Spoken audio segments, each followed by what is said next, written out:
This is gonna be loud. I'm about to pop my Arizona can. There it went.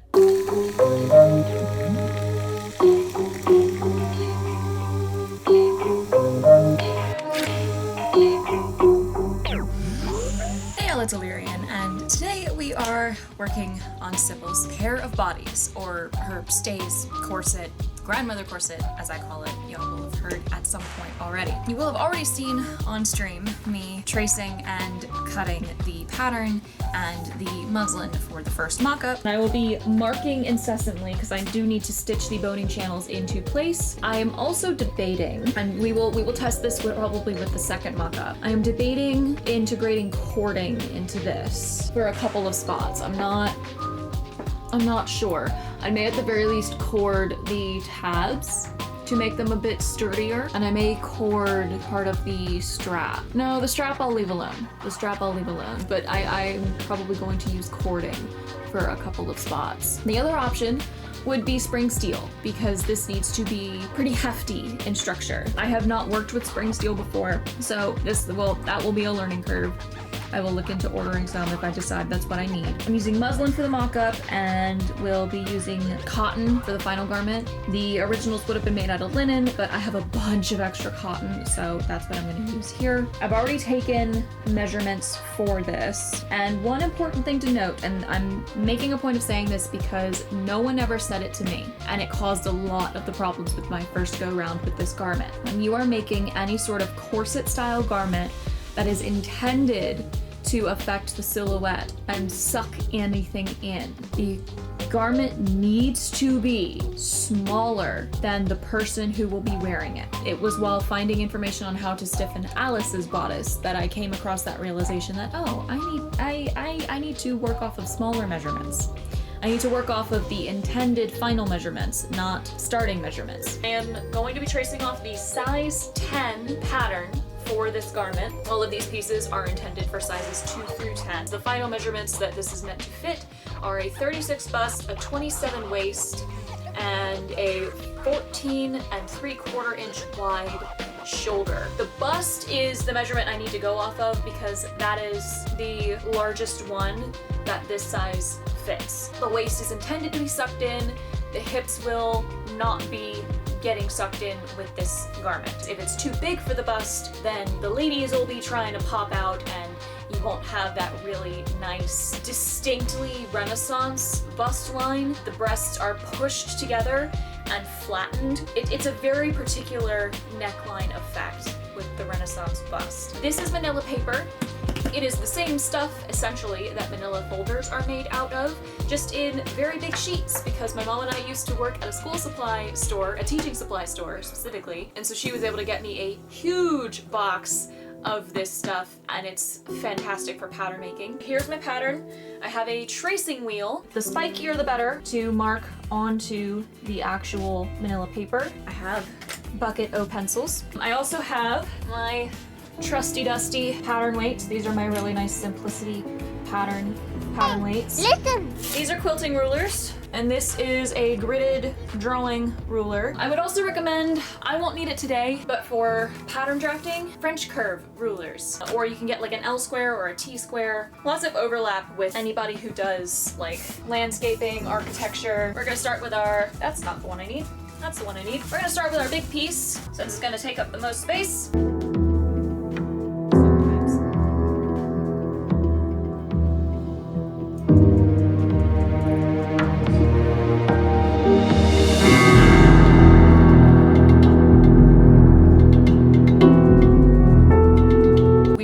Process today. One thing I forgot to do on stream that I'm going to do now before we go any further is trace off all of the pattern markings onto the muslin here. Mainly I need to make sure that the boning channels are properly indicated on the muslin because I am of course going to be stitching those, putting in some industrial zip ties to take the place of the boning in order to test the fit. I am also going to have to go through the effort of finally making test grommet strips to attach to this thing so that it can be laced up properly to make sure it fits well. So I've got my tracing paper, I've got me tracing wheel, I've got me videos to keep me entertained as I work. I'm gonna gonna start tracing all of this, and then we will get everything stitched up.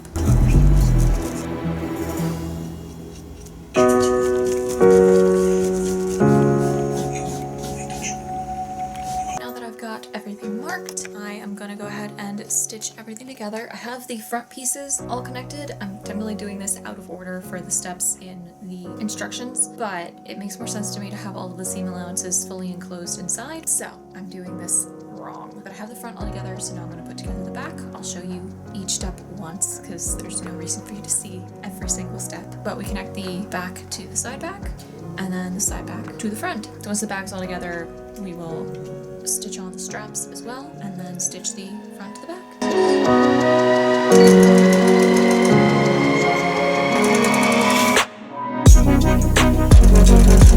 Here's the back section all stitched together, and for the lining section, this is the front, or outside. So now I'm going to lay one flat inside the other and stitch it all together, matching notches as best as I can. I already am going to have to match the center fold instead of the notches on the front section, but I'll line it up as best I can and not worry about pressing any of the seam allowances flat. But we're gonna lay these flat in each other, and I'm gonna run a stitch all the way around the edge as best I can, except at the top. I have to leave the top open because obviously that's where the boning will be inserted, and then we will stitch up our boning channels.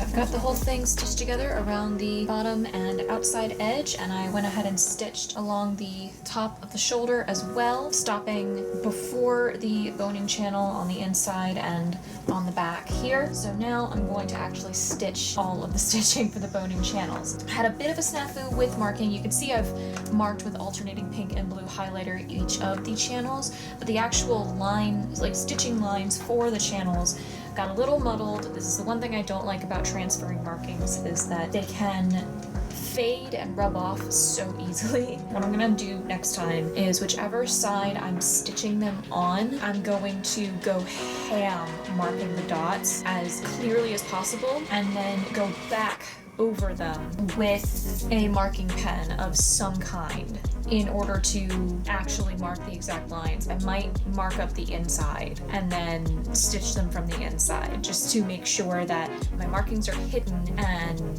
that all of the lines are marked properly. We're gonna do the best we can to get these stitched, and I'll throw in the zip ties, and that will do it for this evening. So we'll do the fitting with Sybil tomorrow over her shift, and then figure out what we need to do from there. The other thing I need to do, I don't know, I'll probably get as far as I can before putting in the grommets, and then do the grommets first thing tomorrow, but I need to make tester strips, fitting strips with eyelets or grommets in them that are going to be designated for doing fittings for corsets and stays and such in the future, just to make sure that you're actually getting the tension that will be intended with lacing it all the way up. So I will probably cut some muslin that is the appropriate length for this. Already I am quite sure that this is going to be a little bit too long in the torso, but we will see. That is based on my model, not on Sybil. But yeah, I'll cut muslin that's this length and just do eyelets all the way down. Let's stitch up some boning channels. Everybody has to face. And there are the boning channels stitched on. Not sure how well you can see it. You can definitely see the channels here on the back. I had to change my bobbin twice, but we're gonna put the boning in. Boning, it's actually industrial zip ties that I found at either Lowe's or Home Depot. And then my friend Nathaniel from Weird Armories gave me a whole 100 pack that he had on hand when I was talking about working on corsetry and stay stuff. So I have way more than I need, but this is the last thing I'm gonna do for tonight because it's almost midnight anyway. That's my curfew deadline for the latest I'm gonna work on things moving forward, just to make myself make time to wind down in the evenings. So I'm gonna put the zip ties in and put this on the form for the night. And in the morning we will make the fitting eyelet strips and get this fitted and see what adjustments need to be made. Presume I will need to make one more mock-up before the final. We'll see where we need to adjust things. So I will see you guys tomorrow. I have cut and stitched 2 strips that are 1.5 inches wide by 13 inches long, because that's about how long the back of the pair of bodies is. I'm going to use my awl, I've marked at intervals where I want the eyelets to go. I'm gonna use my awl to poke the holes in, and I've got a jar of metal eyelets, my mallet, and eyelet and grommet setter. So I'm gonna poke a hole, set an eyelet back and forth, and I'm on the floor in my den to do this because I don't want the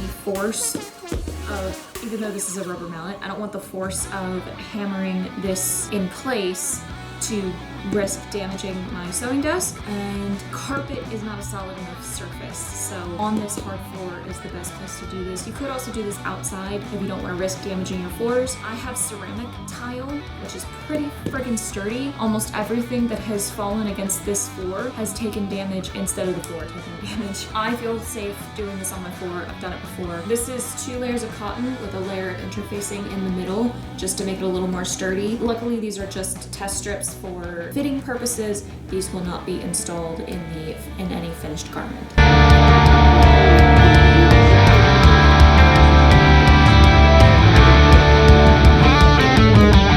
I did get the first mock-up of Sybil's pair of bodies done, and we did the fitting earlier. We will be tracing off the adjustments. It's mostly the side and the back that need adjusting. I'll either be cutting the curve higher, or I'll be flaring the piece more at the base to accommodate some width and some curve that the original pattern does not account for. I should hopefully just be able to cut down the pattern pieces I already have and reuse those. So this is the pair of bodies on the form.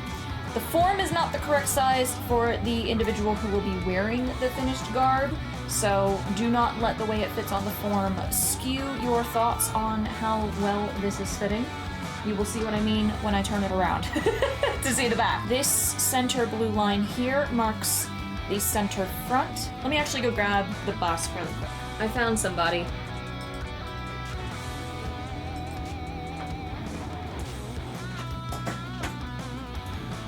I walked in the craft room to grab the wooden busk, and she was on the desk looking at me like, "Hi, Mom." I didn't realize I had closed her in there. This is a busk made of wood. It is custom sized for actually the original attempt at these stays, but luckily it fits this one too. And you just slide this right in the middle. This is from Tanawa Trading Company. I will put a link to their information in the description for the video about this garment once it is done. Many people would have their lover engrave or paint or decorate the bust before it was inserted into the garment in order to personalize it, and that way, very often they'd have their initials carved into it so that they could keep their lover, their betrothed, whomever, close to their heart at all times. And that was a way that ladies put a bit more sentiment into their garb for centuries, because the concept of a busk lasts all the way through Victorian corsets. Though busks in Victorian corsets were steel and built in, as opposed to the removable wooden ones that were common for pairs of bodies and stays. The straps are definitely also going to need adjusting, but I'm going to worry about that on the second mock-up, because due to the first mock-up needing its adjustments and the lacing we attempted to use, we were not actually able to get this thing laced up all the way on Sybil because the lacing popped. That in turn means that I could not confidently make whatever adjustment to the strap. So I will worry about the strap on the next version of the mock-up. This is the side section right here.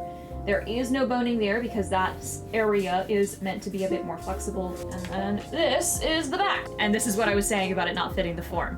I can't actually lace it tight on the form because dress forms don't squish. Humans are squishy, dress forms are not. On Sybil, we were able to get this laced down to about 2.5 inches of a gap, most of the way up before the leather lace that we were using popped, because it just wasn't designed for taking that tension. I'm gonna be using boot laces, good old utility boot laces for the final garment, because that should hold up to the tension. We're gonna be sitting here pulling basting stitches for a little bit. I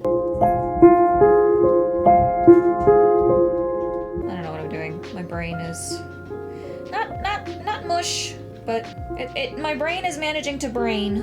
So I guess that's good. But yeah, I'm excited to get this particular project done because the first go round has a bunch of emotion attached to it, and so the concept of starting this felt like a bigger undertaking than it actually is. And somewhere along the way, I kind of got convinced that corsets are a bigger, more complicated deal than they really honestly are.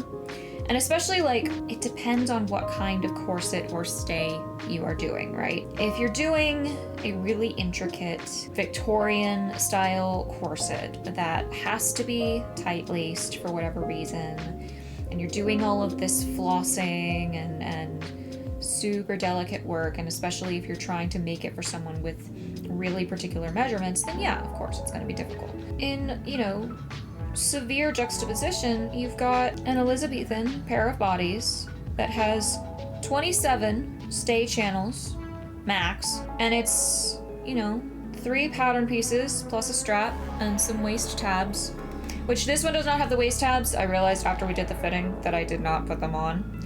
However, it's probably a good thing I didn't put them on, because they would have just been pulled right back off. So that's one less step for cutting out the new mock-up.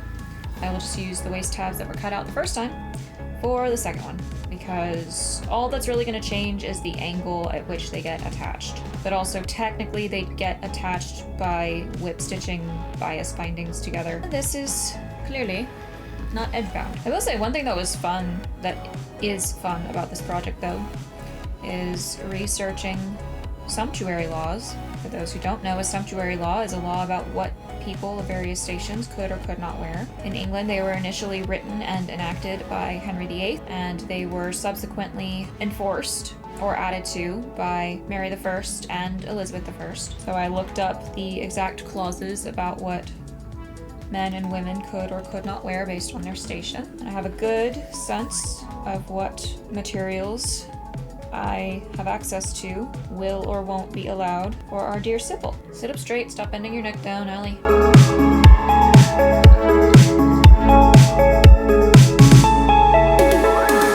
Hi, Roxanne. Careful with it, don't walk on that. We're leaving blue waxy footprints everywhere.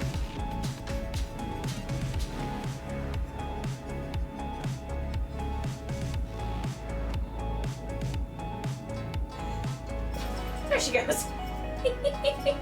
Hi.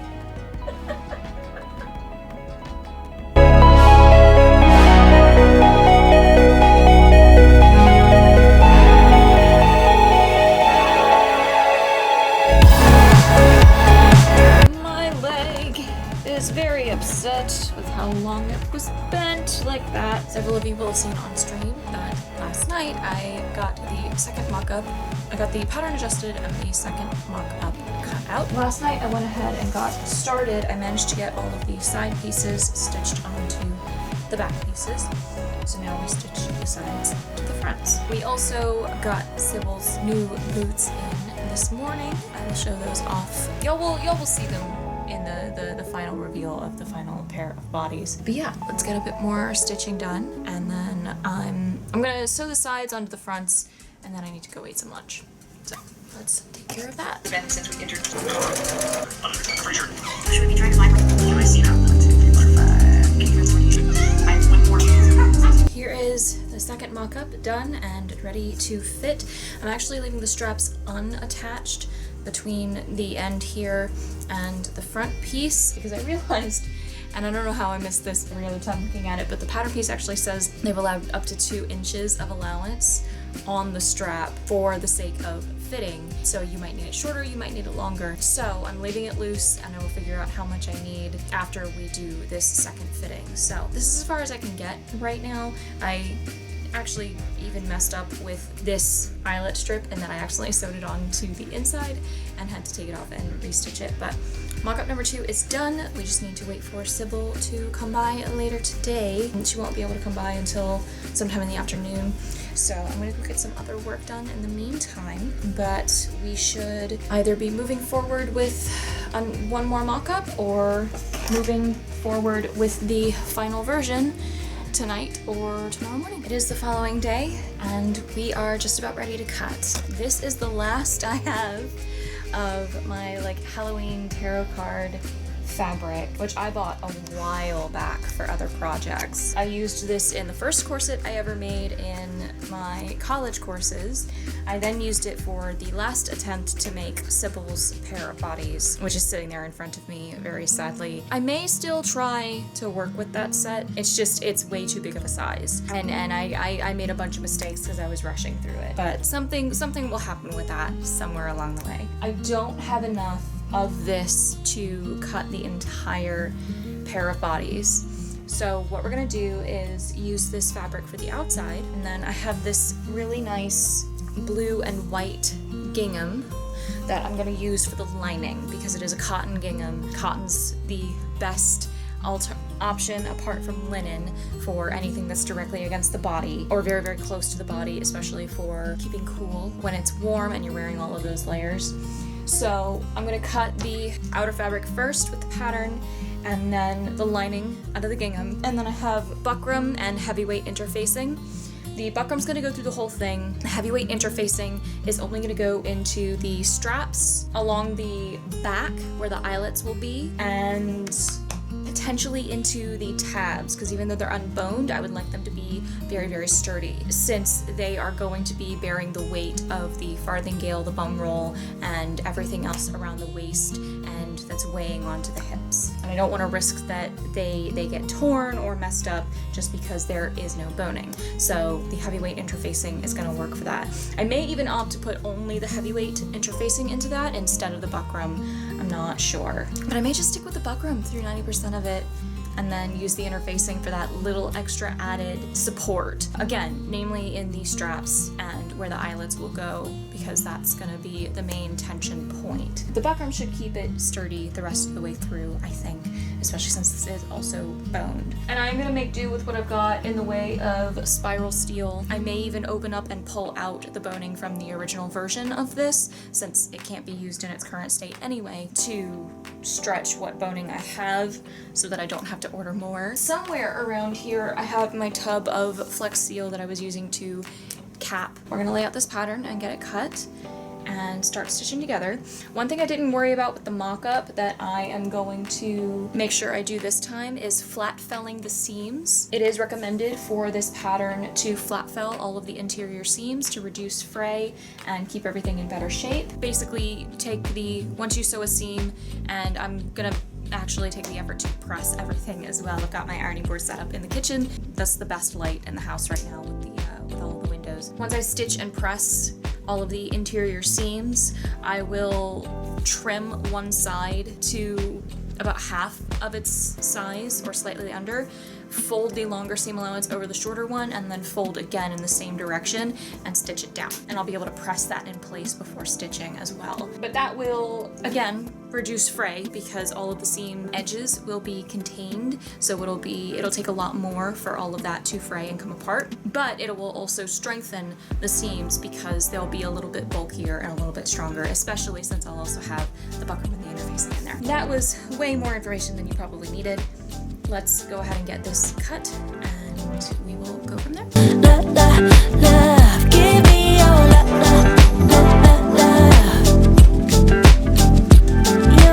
I've got all of the fabric cut out. I've gotten the interfacing pressed onto the back pieces and the straps, and now I am marking the boning channels onto the front and the back pieces. You realize what you want. Now I am stitching the buckram onto the fashion fabric. You don't know. So I have the buckram attached to the back of all of the fashion fabric, and I've given everything a good press to flatten it as best I can. So now I'm going to attach the side back pieces to the back pieces, matching these notches here. There is nothing we can't do. I trimmed down, after stitching on the side backs, I went ahead and trimmed down the buckram and the seam allowance, pressed everything, and I have trimmed and folded over. I trimmed one side of the seam allowance, folded the longer edge over the shorter edge, and pressed it down toward the center back pieces. And now I'm going to stitch this down to flat fell the seam so that everything's enclosed and the seam allowances are flat, and this will make attaching the lining to the fashion fabric much easier. So we're going to stitch these down. Great! It was a good time. We have these flags are here celebrating St. Patrick's Day. We have our seam flat felled down. You can see the line of stitching right there. And here it is from the outside. Again, you can see the line of stitching right in there, right above the actual seam. So now, once again, I'm going off book from the pattern. It instructs to attach all the facings and then attach the front to the back sections and do the straps separately from that. I'm not going to do that. I would prefer that as many of the seams as possible be contained between the lining and the fashion fabric. So I'm going to go ahead and attach the side backs to the front and then go through the same process of pressing, trimming, folding, flat felling. Let's get this attached.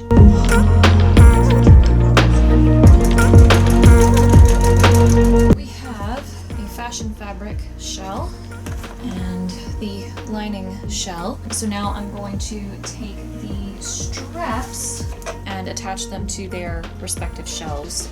Obviously the gingham to gingham and the fashion fabric to the fashion fabric, lining these notches up with the back strap here. And the one seam I'm going to leave completely undone until the end is the connection of the front strap, because the angle of that might need to change depending on how this fits on Sybil once it's most of the way done. I am even prepared for the possibility that I need to recut this longer in order to properly fit. So this flat edge connecting to the front will be the last piece that is sewn before I apply any of the edge binding. But let's go ahead and attach the straps at the back.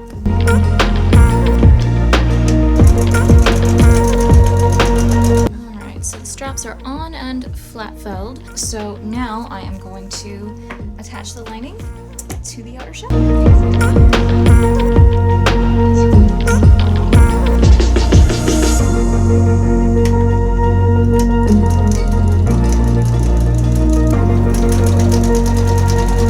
Alright, so the lining and fashion fabric are together as one piece now. So I am going through and remarking the boning channels to make sure they are nice and prominent, and I'm doing it in sections. So I've done the back and the right half of the front. I'm about to do the left half of the front and just keep working through to get all the boning channels in, and then we will measure, cut, and cap our boning. Make it a permanently making. I went through and pulled all of the boning out of the original attempt at the pair of bodies and have trimmed down or set aside all the ones that were close to the lengths I needed or were already the correct lengths. So now I'm going through and cutting some fresh lengths to fill out the rest of the spots, and I'm dipping them in Flex Seal to help make sure that any of the sharp bits will be less likely to poke through any of the fabric during wear. I may have to re-dip some of these multiple times, and it does say to allow 24 to 48 hours to dry for this to cure. So I will not be able to move forward with this any further tonight once I've got all of these dipped. And like I said, I'm probably gonna have to re-dip some of these. What I'll probably do is get through all cutting and dipping all of the ones that I need, and then once I have them all, I'll re-dip all of the ends one more time, and then I'll leave them here overnight, and we will put them in the morning to make sure that they're all the correct length, and then we'll start edge binding tomorrow. So let's trim some spiral steel. Okay, then I would like to attempt to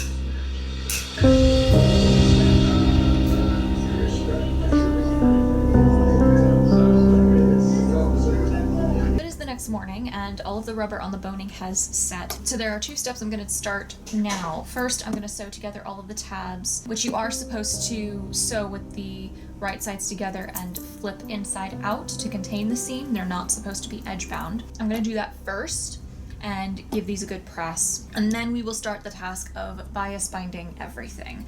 For the main piece, I am going to start at the top of one of the back pieces and work my way down one side, across the bottom, back up the other side.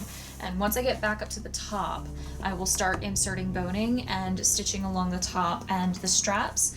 I am not going to bind the edges, these flat edges of the straps on the front or the back, because the very last seams I'm going to do are the strap seam and then to connect the binding there. So I am going to leave a little bit of excess, probably, I think I might leave the last like 2 inches of the binding on this loose so that I can attach it at the strap later to try to make it look as clean as possible. But yeah, so we will be trimming and cleaning up the arm side curve because there are some weird corners that have resulted from the shape of 2 of the pieces, and I've already trimmed the sides and the bottom down to a 1/2 inch allowance, and I have this double fold bias tape in this pretty sort of royal blue color. I know everything's backlit from the window. Each of these packages is 3 yards,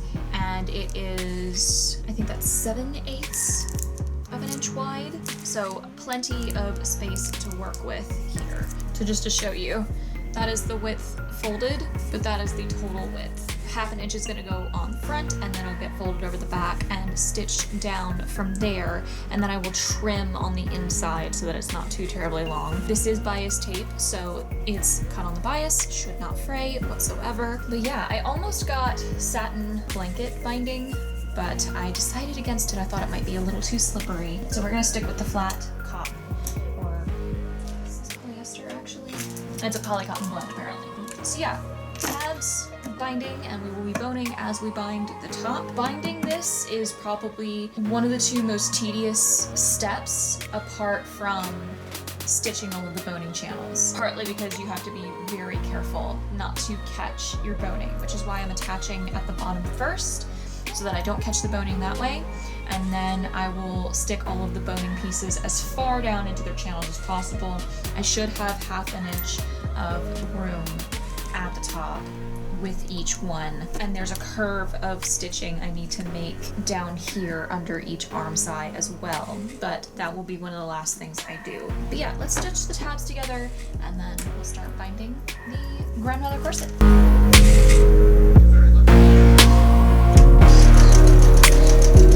Someone decided helping meant getting in my lap. Hi, I have work I need to do, madam.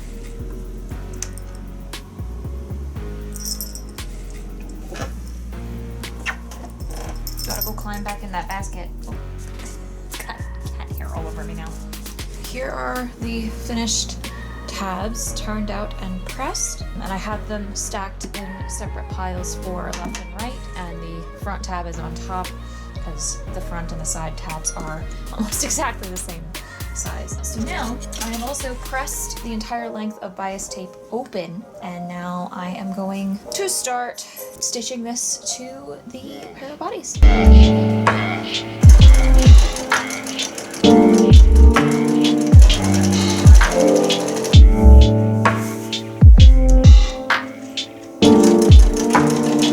So the binding is on. I've done the first pass along all of the edges, so now I have flipped it over and pinned it, and I am stitching in the ditch, which basically means that I am running my stitching in the crevice between the edge of the bias binding and the fashion fabric of the outside, and I'm doing it from the front so that I can catch that, and that way on the back it's definitely catching the excess. And then once this is done, I will press it all and trim down the bias binding to probably no more than 1/2 inch of excess past the stitching. So the binding is on from both sides, it's been pressed and it's been trimmed. So now I am going to mark my placement for the grommets and start getting them into the back.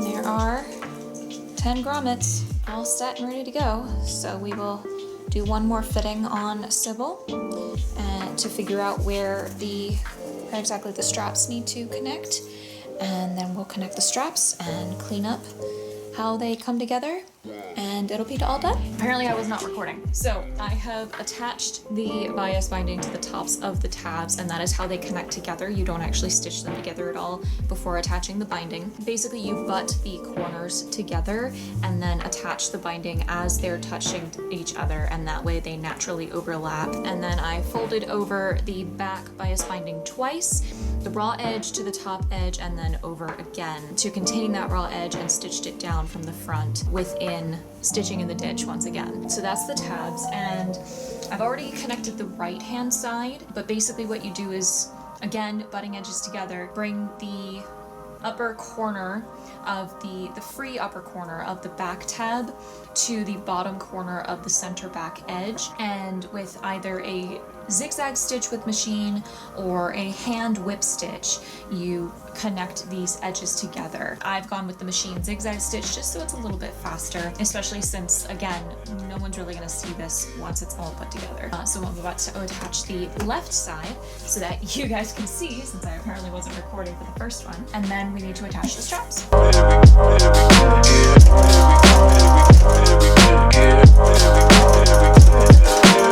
Well, I don't know how long exactly, but 2 years after starting the first attempt, we finally have a complete Elizabethan pair of bodies for Miss Sybil. The busk is in the center, and the front binding has been stitched in order to allow for the busk to be removed. Spiral steel is in, the tabs are on, the straps are done. They do look a little weird on the form, but bear in mind the form is not the person who will be wearing it. Forms are stiff and they do not squish or move. We need a longer lace for the back, but she's done. She's finally done. So the next step will be the farthingale and bum roll, which will tie at the waist over this. Those should be in the same video for you guys. It's basically a hoop skirt, and then the bum roll is basically a butt pillow. The bum roll is simple enough, it can squish into the farthingale video. The farthingale will be interesting. I will probably need to order more reed for it. If I get to a point where it's gonna take clearly a while, you don't need to stare at that lacing, you can look at me. If it's clearly gonna take a while for the reed to get here, then what will probably happen is I'll start with the farthingale. I'll get as far as I can. If I have to order materials, I order materials, and while I'm waiting for that, I'll knock out the bum roll, because that'll be very, very simple, very, very quick. It'll help me cut down on my cabbage patch too, because I'm gonna, instead of quilt batting, I'm probably going to cut up all of the bits of fabric in my cabbage patch that are too small to use anywhere else to make coleslaw out of the cabbage to fill the bum roll. So that'll be the plan for now, and then I will at least trace off patterns for other things as we wait for the reed, but I am also going to be making the recipe for lunasa soon, so that should hopefully help kill the waiting time for the reed, because currently it looks like y'all aren't going to see the farthingale until the second Thursday of August. We've got some time. Hopefully it's here quick, and hopefully the farthingale isn't too terribly difficult. But yeah, those will be the next steps. But she's all done, so hopefully I can get longer laces in the morning. Though I've had a thought of how we might be able to counteract not having a long enough lace. I have multiple bootlaces, so what we might do is lace from the top and from the bottom and tie it in the middle, at least so that she can show it off for you guys tomorrow. But yeah, she's all done. Yay! I might borrow it this weekend, just to get reactions out of people. We'll see. But yeah, so we will see you guys in the morning.